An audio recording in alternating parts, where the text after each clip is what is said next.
আজ ছিল আমাদের একটা অন্নপ্রাশন বাড়ির নিমন্ত্রণ। তো তার জন্য দেখো আমি সুন্দর করে সেজে নিয়েছি। তারপর গল্প করতে করতে আমরা চলে এসেছিলাম অনুষ্ঠান বাড়িতে। অনুষ্ঠান বাড়িটা কিন্তু আমার বাড়ি থেকে খুব একটা দূরে নয়।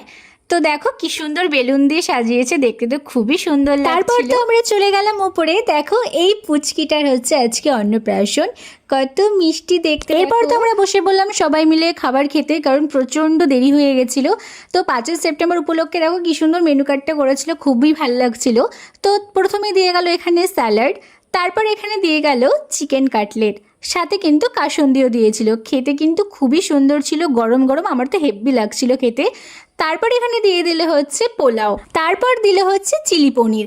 পোলাওটা ছিল মিষ্টি মিষ্টি আর এটা ছিল একটু ঝাল ঝাল, দারুণ লাগছিল কিন্তু খেতে। এরপর দিয়ে দিল হচ্ছে দই কাতলা, যেটা খেতে খুবই ভালো লাগছিল। আর আজকে সোস টপার হচ্ছে মাটন কষা। পোলাও আর মটন কষার কম্বিনেশন কিন্তু আমার বরাবরই খুব ভাল লাগে। এরপর পাতে পড়ে গেল আমের চাটনি, সন্দেশ, রসগোল্লা, আর ছিল মিষ্টি পান আর আইসক্রিম, যার ভিডিওটা আমার নেওয়া হয়নি।